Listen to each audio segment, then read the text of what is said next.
Assalamualaikum warahmatullahi wabarakatuh. Selamat pagi, selamat siang, selamat sore, dan selamat malam buat kalian semua yang sedang menonton video kali ini. Kembali lagi di JTE Creators.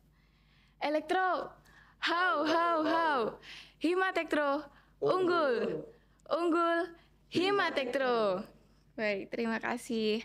Pada kesempatan kali ini, kita berjumpa pada acara Potret, podcast obrolan teknik elektro. Sebelumnya, izinkan saya memperkenalkan diri sebagai host yang memandu acara pagi hari ini. Perkenalkan, nama saya Noni Dwi Febriana Putri dari jurusan Teknik Elektro angkatan 2022. Baik, langsung saja kita ke topik. Sebelumnya, untuk narasumber Ibu Lucia diperkenankan untuk memperkenalkan diri. Baik, terima kasih Mbak. Iya. Jadi Assalamualaikum warahmatullahi wabarakatuh. Tadi apa? Selamat pagi, siang, sore, malam, petang gitu ya. Jadi saya Bu Lucia Rahmawati ya dari di Universitas Negeri Surabaya sejak tahun 2005. Kebetulan saat ini dipercaya untuk menjadi koordinator program studi S1 Teknik Elektro. Seperti itu. Baik, terima kasih Bu Lucia atas kehadirannya. Untuk selanjutnya, narasumber Mas Andika diperkenankan. Memperkenalkan diri. Ya, baik. Terima kasih atas waktunya. Di sini saya mau memperkenalkan diri. Saya Andika Putri Laksana dari jurusan Teknik Elektro angkatan 2020, program studi Teknik Elektro. Cukup. Baik, terima kasih. Baik, kali ini kita akan langsung mengulik apa saja sih teknik elektro di Universitas Negeri Surabaya kali ini. Terus sebelum masuk yang lebih dalam, kita kan sudah mengetahui bahwa UNESA ini merupakan kampus merdeka ya Bu dan Mas. Untuk kampus merdeka itu sendiri gimana ya Bu? Jadi ini adalah salah satu programnya Mas Menteri. Sebagaimana kita tahu bahwasanya untuk kampus itu diharapkan bisa berkolaborasi dengan siapa saja, terutama untuk industri, baik dunia industri, dunia usaha, maupun untuk berkolaborasi dengan baik nasional maupun internasional. Jadi diharapkan di program Merdeka ini bukan hanya mahasiswanya, dosennya, juga dari keseluruhan sivitas akademika itu bisa merdeka untuk belajar ya dengan berkolaborasi dengan semua instansi dan semua kalangan. Oh iya. Baik, untuk Mas Andika sendiri, menurut sepengetahuan Mas Andika, kampus merdeka itu seperti apa, Mas? Kalau menurut saya ya, sebagai mahasiswa gitu, yang saya rasakan sih sejauh ini dengan adanya program kampus merdeka tersebut, kita sebagai mahasiswa bisa mencoba atau melakukan hal-hal yang intinya tidak selalu sesuai dengan jurusan kita. Jadi itu kita bisa lebih untuk mengeksplor gitu loh, mengeksplor dari potensi diri kita. Nah, di dalam perkuliahan pun waktu beberapa lalu di semester awal itu kan juga udah mulai program kampus merdeka. Jadi itu dari saya itu bisa memilih gitu loh mata kuliah di luar kejuruan teknik elektro sendiri. Dan untuk magang pun ada program dari pemerintah yaitu MSIB itu. Jadi programnya itu dari pihak MSIB-nya itu bekerja sama gitu ke beberapa perusahaan untuk mewadahi atau memudahkan mahasiswa untuk melakukan magang atau praktek industri. Baik. Untuk kurikulum itu sendiri gimana ya Bu dalam kampus merdeka ini? Oh iya. Jadi sesuai dengan apa yang dikatakan Mas Andika, jadi di kurikulum S1 Teknik Elektro untuk MBKM ini, jadi itu terdiri dari apa? Mungkin pola ya yang dikatakan pola 512. Jadi 5 semester itu adalah program yang bisa di keprodian, 1 semester itu bisa untuk di luar prodi. Dan di 2 semester itu kita bisa melakukan di luar kampus. Jadi kalau misalnya ya di prodi teknik elektro kurikulumnya itu untuk mata kuliah mata kuliah nasional Nah, itu kan ada pendidikan Pancasila, kemudian kewarganegaraan, bahasa Indonesia, ya, pendidikan agama. Nah, itu wajib ditempuh oleh mahasiswa di semester awal misalnya. Nah, nanti ada itu mata kuliah yang khas institusi. Kalau di UNESA ini ada apa ya? Literasi digital ya, literasi digital sama mungkin keolahragaan, untuk kesehatan jasmaninya, itu wajibnya. Nah, nanti di tengah semester di semester ketiga keempat itu mahasiswa itu masih diberi kesempatan, karena setiap kurikulum itu, setiap prodi itu punya paket keprodian ataupun bisa gabung-gabung gitu. Jadi yang tadi saya katakan pola 512, satu semesternya itu sebenarnya bisa mahasiswa itu bisa mengambil dari program studi lain yang menyediakan paket keprodian dan juga bisa digabung gitu. Apalagi yang untuk 2 semester itu yang harus berkegiatan di luar kampus. Nah, itu kan contohnya tadi magang dan KKN. Nah, magang ini juga macam-macam ya. Ada magang riset, terus kemudian kalau yang pendidikan itu ada namanya PLP gitu. Nah, semua sudah difasilitasi di UNESA itu lewat Melisa. Jadi kalau mahasiswa adik-adik semuanya nanti bisa cek di Melisa gitu ya. Itu ada pilihan ya program untuk magang, apalagi untuk yang diselenggarakan lewat seleksi nasional ya, lewat MSIP itu. Jadi mahasiswa bisa memilih.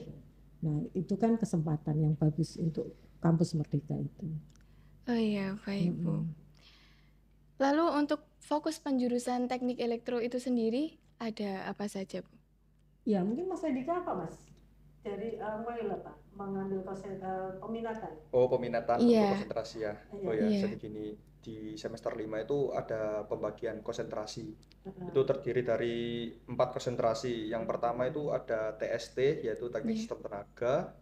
Terus yang kedua itu ada LK atau elektronika. Terus yang ketiga itu ada TKC, yaitu telekomunikasi dan komutasi cerdas. Dan yang keempat itu ada SP atau sistem pengaturan.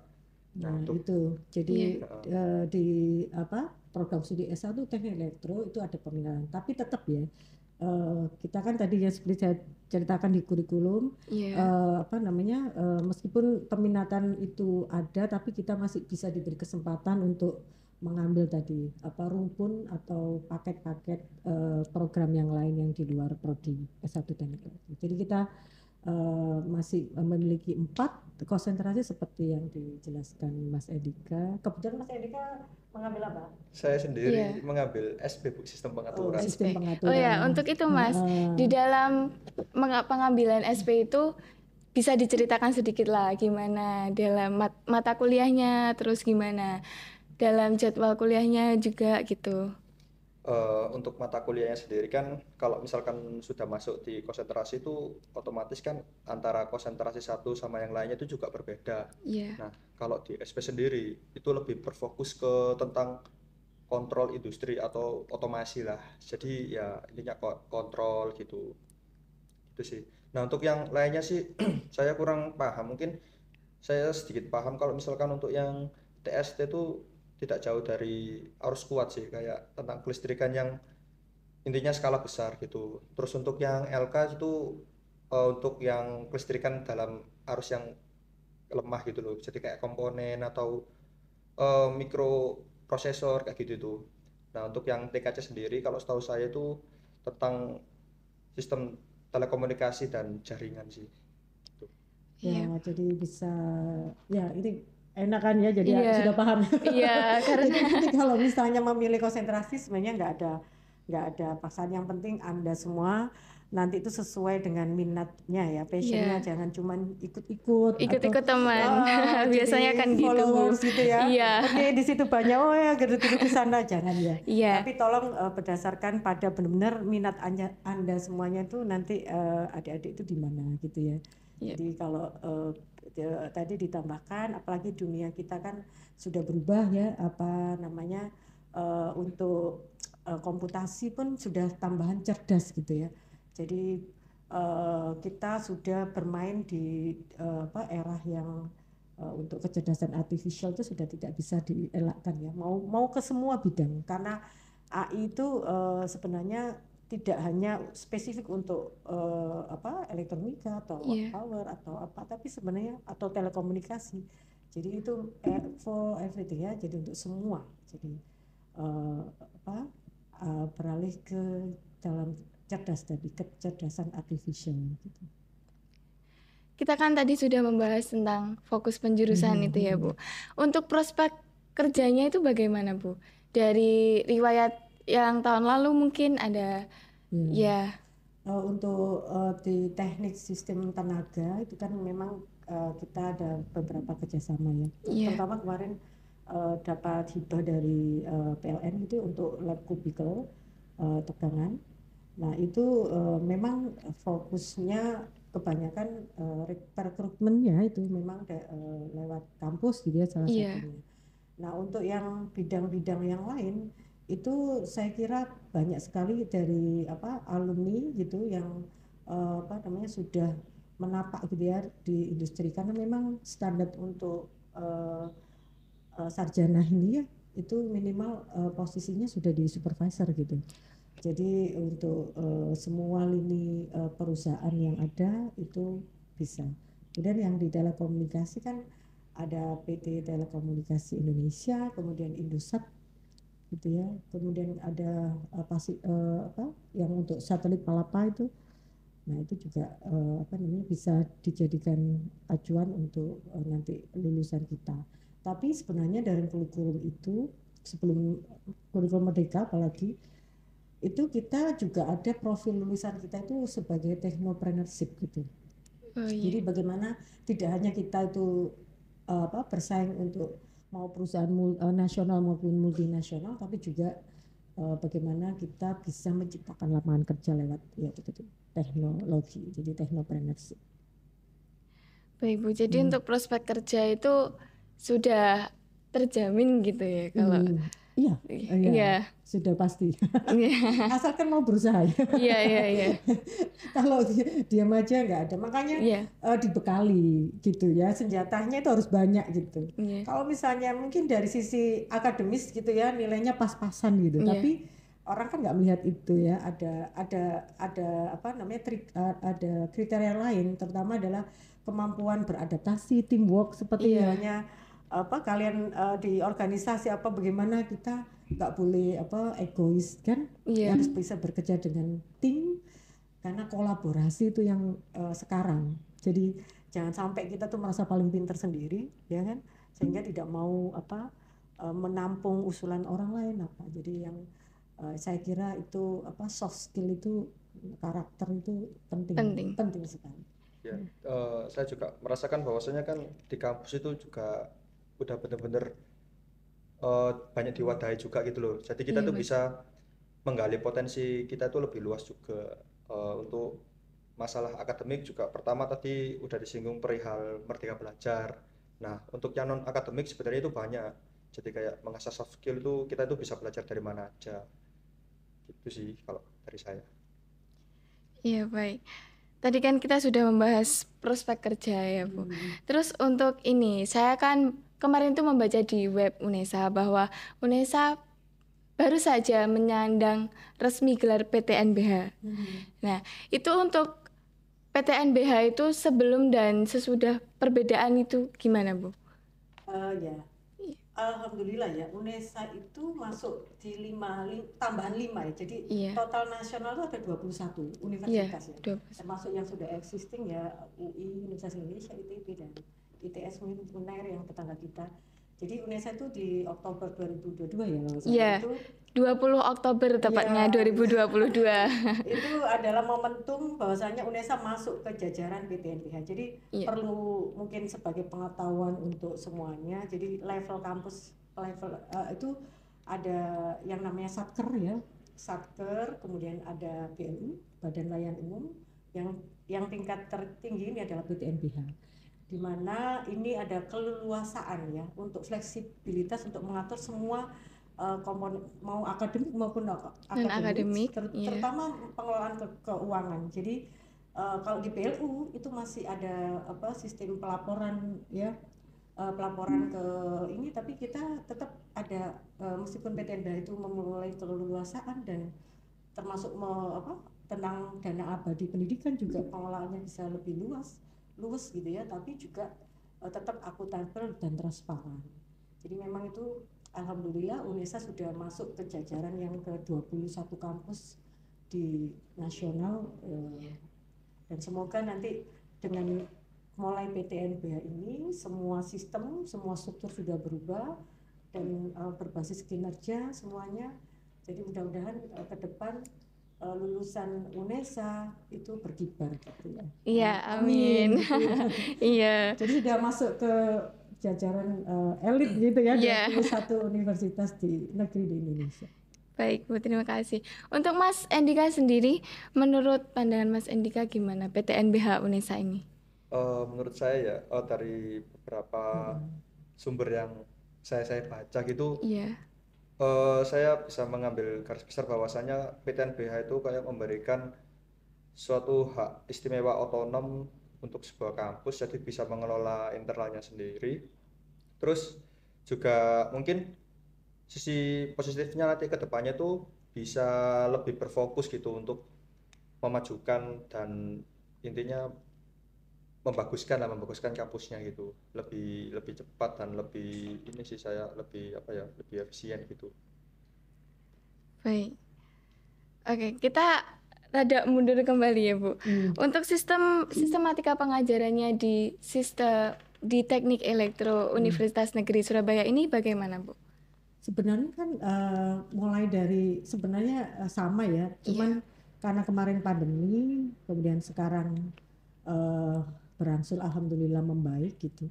Tapi sistem pengajarannya sesuai dengan surat edaran dari rektorat juga masih hybrid gitu ya. Untuk mata kuliah yang tidak keteknisan, maksudnya masih tidak memerlukan praktek, yang kemudian itu masih bisa dilakukan hybrid. Tapi kalau untuk yang harus memang teknis dan membutuhkan alat itu full harus offline gitu. Seperti praktek-praktek gitu ya, Bu? Iya. Semua kan seperti itu supaya mengenalkan aja gitu. Tapi selain itu masih diberi keleluasan karena sekarang benar-benar merdeka ya. Iya. Anda semua mahasiswa juga bisa belajar di manapun, kapanpun, dengan siapapun. Bahkan mungkin kami dosen sebagai fasilitator malah kalah dengan kalian semuanya ya. Iya. Dari lebih canggih gitu ya, pasti. Iya. Yang pertama karena waktu ya. Iya. Waktu Anda mungkin lebih luas dari kami.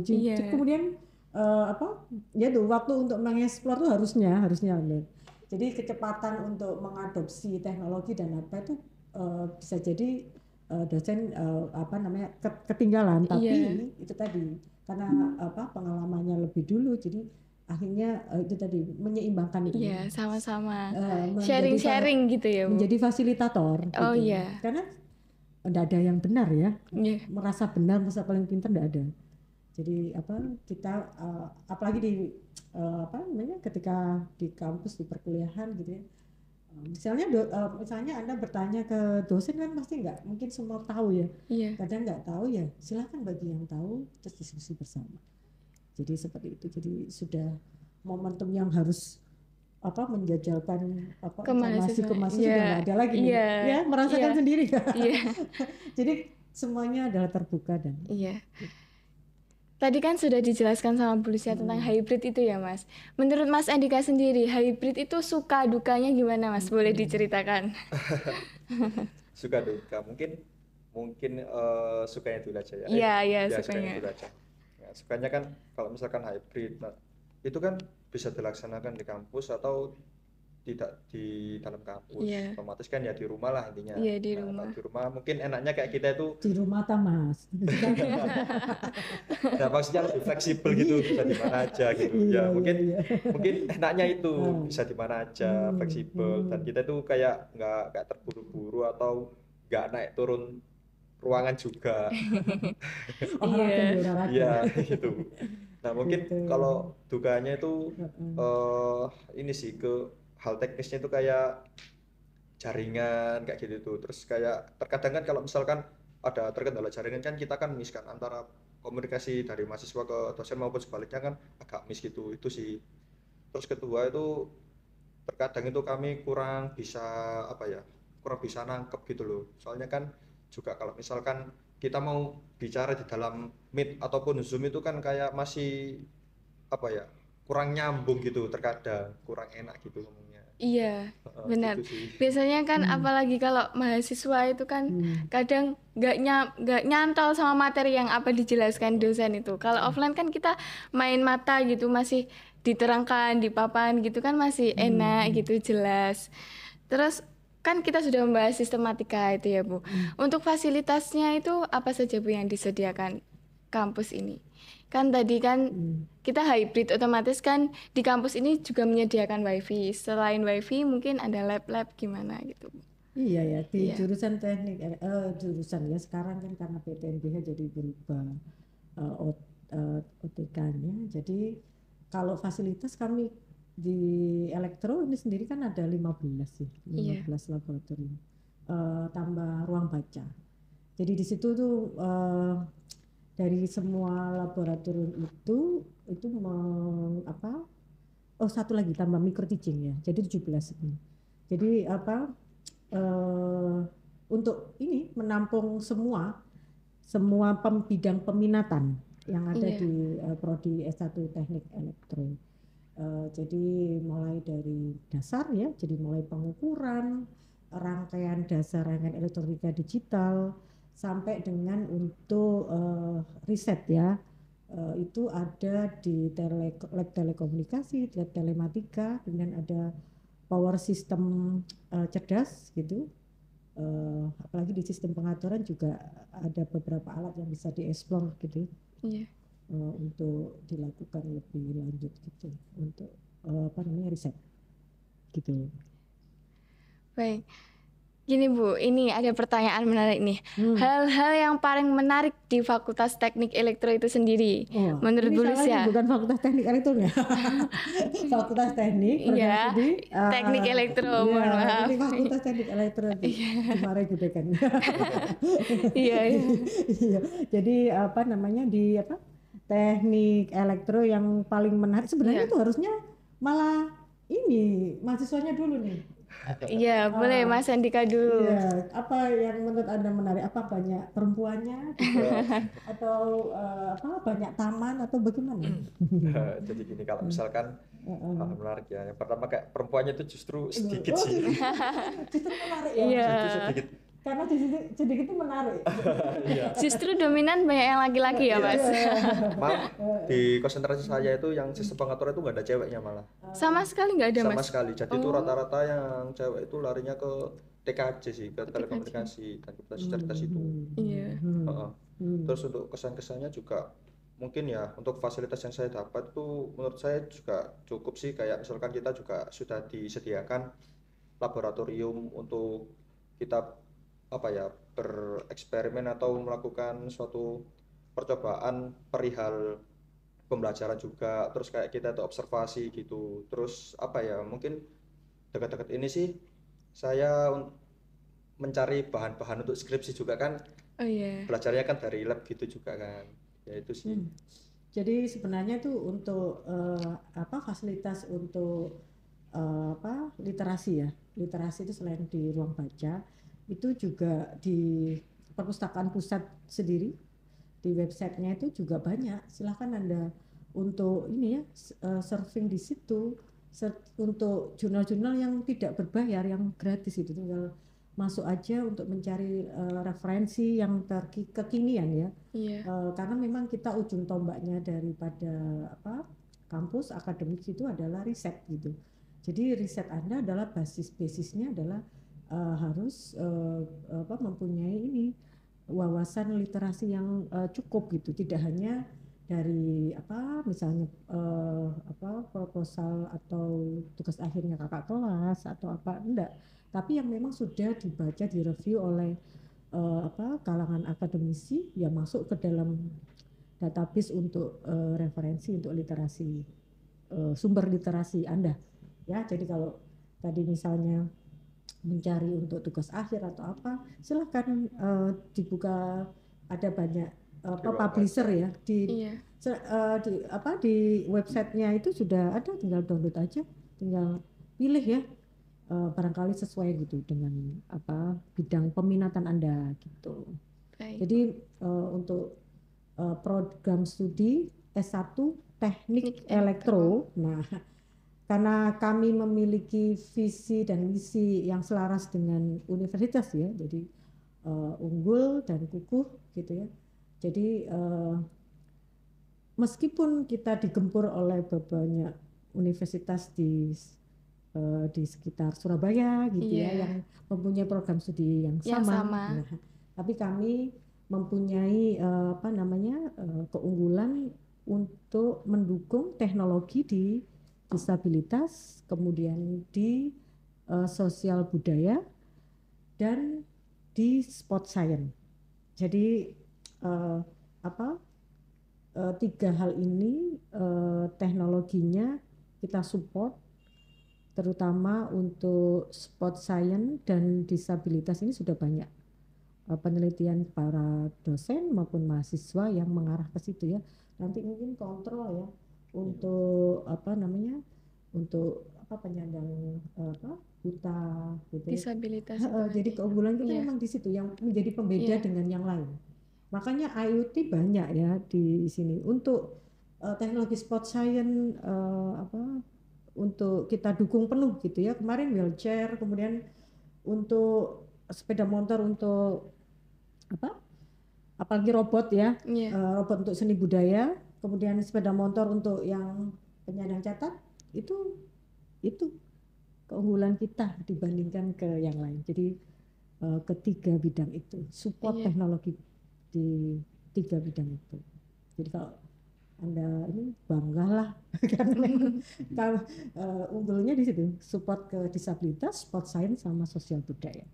Untuk support disabilitas itu apa saja Bu dalam UNESA ini? Yang sudah dilakukan itu mungkin bisa dicek di lab itu ya, sepeda motor kece itu yang untuk penyandang cacat, terus kemudian yang untuk kursi roda cerdas ya kan, kemudian untuk sepeda ya, terus ada untuk support ke alat-alat olahraga, untuk kontrol untuk wasitnya, untuk kemarin pentak ya, olahraga itu tinggal memilih aja kontrolnya di mana. Kalau yang sudah ini tuh tahun berapa saya lupa, cuman itu untuk ini untuk yang sprint gitu, jarak pendek untuk penyandang cacat, untuk menyiapkan sensor-sensor di lapangannya gitu. Baik Bu. Jadi untuk UNESA itu sendiri memang sudah keunggulannya di situ tadi ya Bu. Untuk membedakan dengan universitas yang lainnya. Gitu. Untuk pertanyaan terakhir nih Bu, pesan buat mahasiswa UNESA khususnya mahasiswa S1 Teknik Elektro apa Bu dari Bu Lucia sendiri? Ya, untuk saya buat adik-adik mahasiswa, jangan mudah patah semangat ya. Baik. Kemudian tetap untuk bisa beradaptasi dengan siapapun, dengan apapun, karena itu adalah kunci bagaimana kita bisa menempatkan diri dimanapun kita berada. Jadi itu tadi, tetap semangat, jangan tidak pantang menyerah, dan beradaptasi. Itu yang pesan saya yang paling utama. Iya. Untuk Mas Andika sendiri mungkin ada pesan yang disampaikan kepada temannya gitu atau gimana? Atau pesan-pesan jadi mahasiswa? Boleh, kan sudah menjalani selama 6 semester ini. Gimana Mas? Iya sih, kalau saya sih mungkin pesan-pesan itu tetap semangat aja ya. Jadi meskipun nanti ke depannya kita itu masih belum tahu atau kita tuh masih ragu, tetap tabrak aja sih kalau saya, karena kan kita tuh berhak untuk memilih sesuatu gitu loh, gitu. Tidak ada pilihan yang salah, tapi juga tidak ada pilihan yang tidak beresiko. Jadi mau nggak mau itu kita tuh harus berani untuk memilih sesuatu. Baik. Kalau zaman sekarang itu pernah dengar kata-kata gini nggak Mas? Semoga kuat sampai tamat. Saya baru dengar nih, berarti saya ini belum gak muda ya. Semoga kuat sampai tamat. Ya. Oke. Terima kasih kepada Bu Lucia dan Mas Andika telah mengorbankan waktu untuk podcast kali ini. Semoga informasi yang disampaikan Bu Lucia dan Mas Andika bisa bermanfaat bagi kita semua, bagi mahasiswa baru juga nantinya yang melihat podcast kali ini. Dan saya ucapkan sekali lagi terima kasih dan mohon maaf jika saya ada salah kata maupun kata-kata saya yang kurang berkenan. Saya dari host, terima kasih. Wassalamualaikum warahmatullahi wabarakatuh.